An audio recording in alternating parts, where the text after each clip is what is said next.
Assalamualaikum warahmatullahi wabarakatuh. Alhamdulillahirabbil alamin. Allahumma shalli ala sayyidina Muhammad wa ala ali sayyidina Muhammad. Rabbi shrah li sadri wa yassir li amri wahlul 'uqdatam min lisani yafqahu qawli, amma ba'd. Sahabat-sahabatku, pemirsa channel Tauhid Cinta yang dimuliakan oleh Allah, bertemu kembali dengan izin dan kekuatan Allah. Hari ini kita mau berbicara tentang, saya kira semua orang pernah merasakan, pernah merasa orang lain berbuat tidak sesuai dengan harapan kita. Ada yang kemudian dia memaafkan, dan ada orang-orang yang kemudian hidupnya dirasuki oleh dendam kesumat. Oleh karenanya hari ini kita akan berbicara tentang indahnya memaafkan. Sahabat-sahabatku, saya kira semua orang menginginkan orang lain memperlakukan kita dengan nice, dengan baik, menghormati kita, memuliakan kita sesuai dengan harapan kita. Tetapi kita tahu persis kita tidak bisa mengatur orang lain sesuai dengan harapan kita. Kadang apa yang kita harapkan bertolak belakang. Ada orang-orang yang memfitnah kita, ada orang-orang yang mendolimi kita, ada orang-orang yang membalas kebaikan yang selama ini kita berikan kepada dia dengan sesuatu yang sebaliknya. Pertanyaannya, sesungguhnya tergantung kepada kita. Karena pertama, kita tidak bisa mengatur orang lain. Yang kita bisa atur adalah sikap kita. Apakah kemudian kita marah? Apakah kemudian kita dendam? Ataukah kemudian kita memilih jalan mulia yang dianjurkan dan dicintai Allah, yaitu memaafkan. Kata memaafkan dalam bahasa Al-Quran, afa ya'fu afwan, memaafkan itu bahkan terulang 31 kali, yang artinya ternyata itu menghapus. Oleh karenanya ada beberapa sikap yang menurut Al-Quran kita bisa pilih, dan sikap ini tentunya sesuai dengan urutannya. Semakin tinggi sikap kita, semakin mulia di hadapan Allah Subhanahu wa Ta'ala. Dalam surat Syura misalkan ayat 40, Allah mengatakan, Bismillahirrahmanirrahim, wa jazaa'u sayyi'atin sayyi'atun misluha faman 'afa wa aslaha fa ajru 'alallah innallaha la yuhibbudz dzalimin. Jadi yang pertama, kata Allah, sikap kita apabila ada orang lain memperlakukan kita tidak sesuai dengan harapan kita, pertama adalah membalas kejelekan dengan kejelekan yang serupa. Jadi ternyata Allah membolehkan kita membalas kejelekan dengan kejelekan. Tetapi ini tentunya sikap yang paling bawah yang bisa kita ambil. Yang kedua, di dalam surat Asy-Syura surat 43, Allah mengatakan walimang sobaro, maka barang siapa yang sabar bisa menahan amarah dengan sikap orang lain yang tidak sesuai dengan harapan kita, dan kemudian kesabaran itu diimbangi dengan dia menyembunyikan kemarahan itu dalam hatinya, sehingga tidak terucap dari lisannya kata-kata yang kurang enak didengar, kata-kata yang menyakitkan pihak orang-orang yang kemudian berbuat zalim kepada kita. Sudah naik levelnya. Dan yang ketiga adalah Allah mengatakan faman afa, maka barang siapa memaafkan. Ini tentunya levelnya lebih tinggi karena tidak semua orang mampu melakukan itu. Ada orang berbuat salah, berbuat zalim sama kita, dan kemudian kita memaafkan sekaligus melupakan kesalahannya.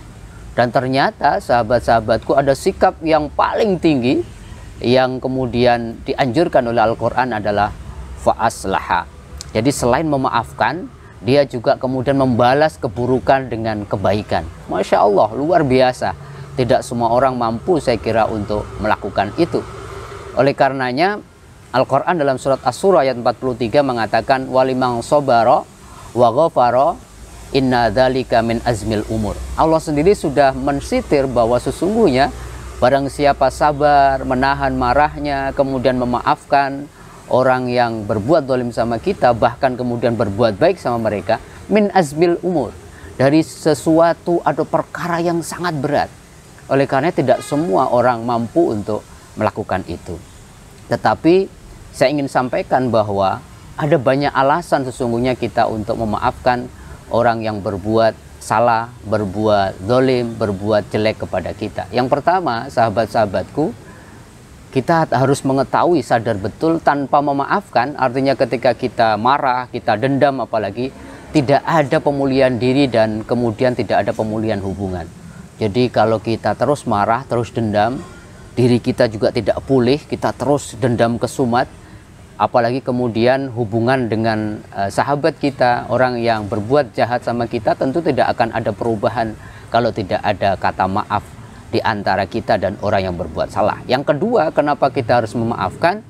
Memaafkan, kita harus tahu betul ini, memaafkan itu bukan berarti kita memaklumi kesalahan orang lain.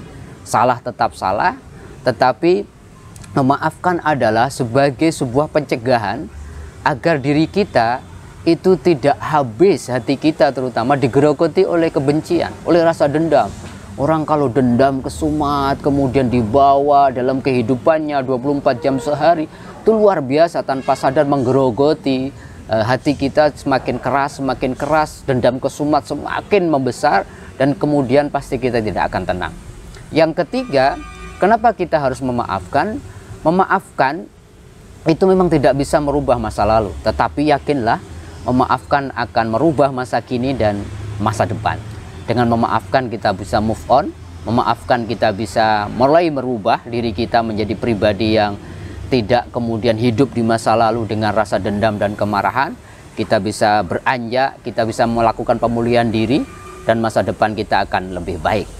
Yang selanjutnya, yang kita juga harus tahu, memaafkan tidak berarti kita lemah. Kadang kan kita, wah jangan dimaafin lah, kalau kamu memaafkan orang lain tuh lemah kamu nanti akan dirongrong, kamu akan ditindas, kamu akan terus dilakukan, orang-orang akan mendolimi kamu terus. Yakinlah bahwa memaafkan bukan berarti lemah, tetapi yakinlah orang yang bisa memaafkan hanya orang yang punya jiwa besar dan orang yang kuat. Jadi kalau kita bisa memaafkan apalagi berbuat baik, yakinlah bahwa diri kita menjadi orang yang punya jiwa besar dan orang yang kuat tentunya. Dan yang terakhir, menyimpan kemarahan, apalagi menyimpan dendam, itu tidak akan menghancurkan orang yang berbuat zalim kepada kita. Tetapi yang hancur siapa? Yang hancur adalah diri kita sendiri.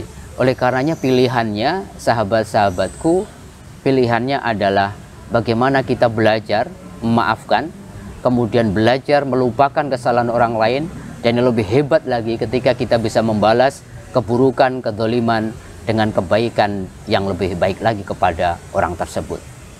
Kalau kita bisa lakukan itu, maka kemudian mulialah kita.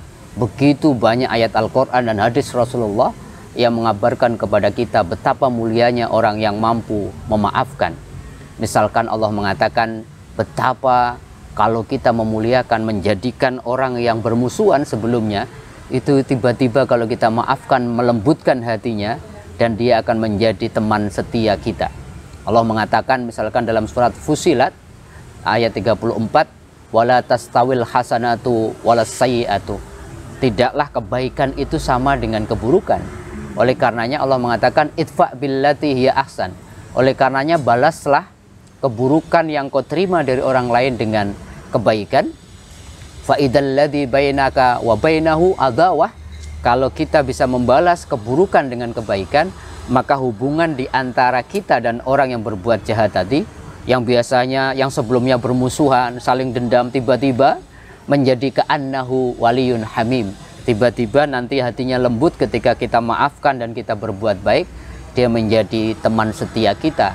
Permusuhan menjadi tidak ada lagi. Yang kedua, kalau kita setia mengambil sikap memaafkan dan tidak marah apalagi dendam, Allah akan memberikan ampunan kepada kita dan Allah akan berikan cinta kepada kita.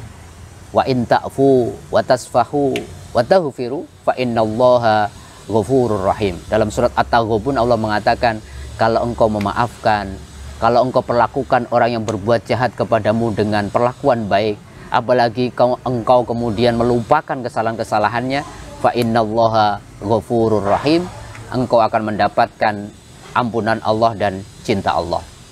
Yang selanjutnya, kalau kita memaafkan, kita akan mendapatkan pembelaan dari Allah.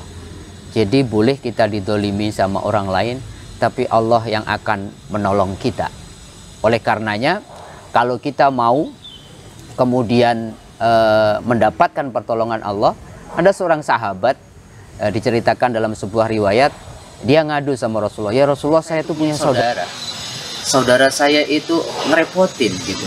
Saya berbuat baik, dia kemudian sebaliknya. Saya menyambung hubungan, dia memutuskan hubungan. Saya memperlakukan dia dengan baik, tapi kemudian dia terus bertindak bodoh berkali-kali. Maka Rasulullah mengatakan, apabila engkau terus lakukan sikap itu, engkau tetap memilih membalas keburukannya dengan kebaikan, engkau akan mendapatkan Allah sebagai penolongmu, dan Allah akan terus memudahkan semua urusan-urusanmu. Betapa mulianya orang-orang yang berbuat memaafkan dan bukan sebaliknya. Saudara-saudaraku, berapa banyak contoh yang dikabarkan oleh Rasulullah. Jangan pernah ragu kalau kita memaafkan kemudian kita hina. Insya Allah Rasulullah mengatakan, waman afa, barang siapa memaafkan orang lain, Allah berikan kemuliaan kepada dirinya.